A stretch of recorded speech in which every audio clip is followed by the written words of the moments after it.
thing that I got to do is break this tradition before it ruins my children and my grandchildren and any great-grandchildren, great-great-grandchildren.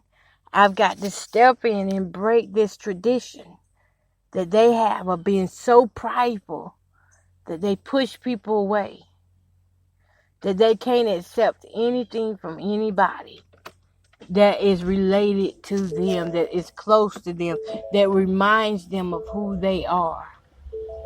They can't accept it because it's too painful to know that your children has succeeded and yet you're still in the same place. You know, my biological mom, I knew at a young age she was always at competition with me, and I never knew why. I mean, y'all, when I tell y'all she was always at competition with me, always at competition with me. My singing, the way I wore my hair, my makeup, anything that I did, it became a competition with her. She was not the mother that you could go to and get advice. She was not that type of mother. When you go to her, you better be ready for her to say, well, who did your hair? Who did your makeup? Where can I get it? And I never knew. And for a long time, y'all, let me tell you about this part here. And then I may need to stop for a little while and regroup, because this part here, this is how deadly that it is. God, excuse me, y'all. Ugh, my nose is burning. I'm telling y'all, it's hot out here. I may just go back down my daughter's house and wait a minute. But let me tell you how deadly this whole situation is and has been since I was a child. My mom literally thinks in her head, still to this day, that I had a relationship beyond mother and daughter. I mean, father and daughter with my biological dad. And guess what? Not only did she think that, but also my grandma, who I call mama, she thought the same thing about my daddy. The one I call daddy, which is actually my granddaddy that adopted us. She thought the same thing. She would not come to my house. She always said, why are you going up there?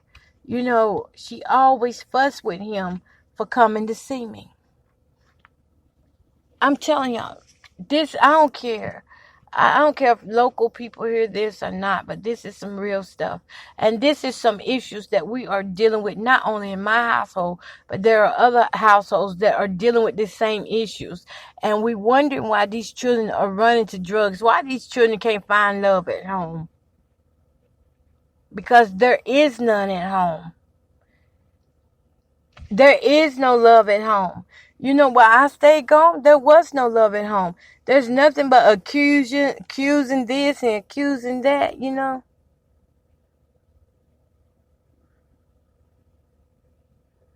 A lot of things. A lot of things. I'm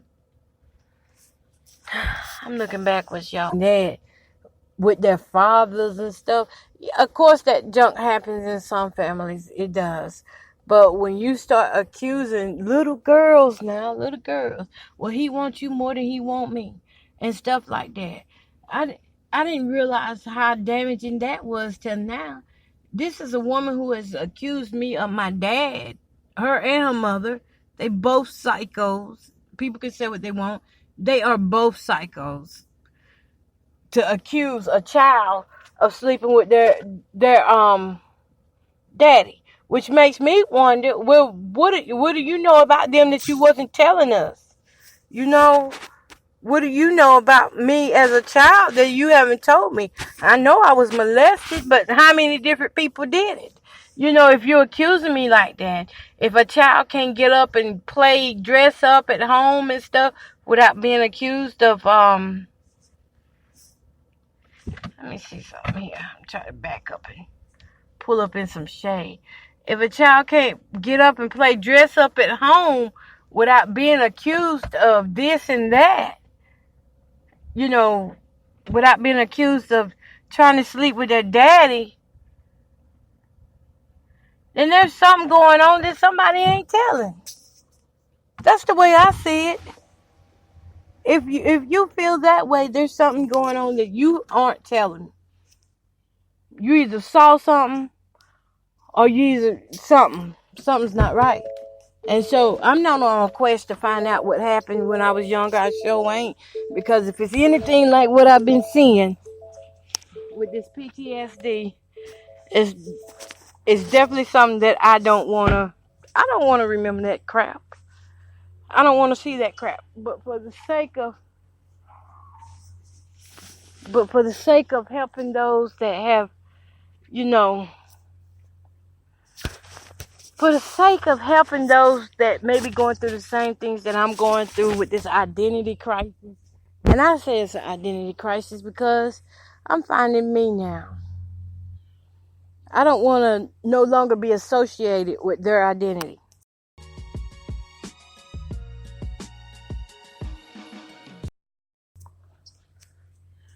I'm finding me.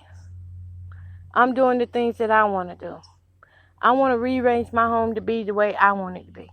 But y'all, I've talked so much. Oh my God, I've talked so much. But it has definitely helped. To be honest, what I'm about to do is go shut this door and go back down my daughter's and get cool because it's hot out here. And I'm going to come back later on whenever it's 5:30 p.m. Eastern Standard Time. So I'm going to probably come back about 7 o'clock and sit out here till about 10. Right now, this is just too hot. And I can't keep cranking this car up and cutting it off, cranking and cutting it off. So, I'm finna get out of here. And if I do decide to come back, I will come back on and go more into this because I'm not ashamed of what's happened to me or how I ended up here. I'm pissed. I'm mad. I'm pissed. I'm mad. I got a lot of emotions that aren't good. This is a life or death thing for me. It really is. I'm not suicidal, but I'm to the point where I don't trust anybody because I've had too many attempts on my life. So, there you have it. All right. Holla, y'all.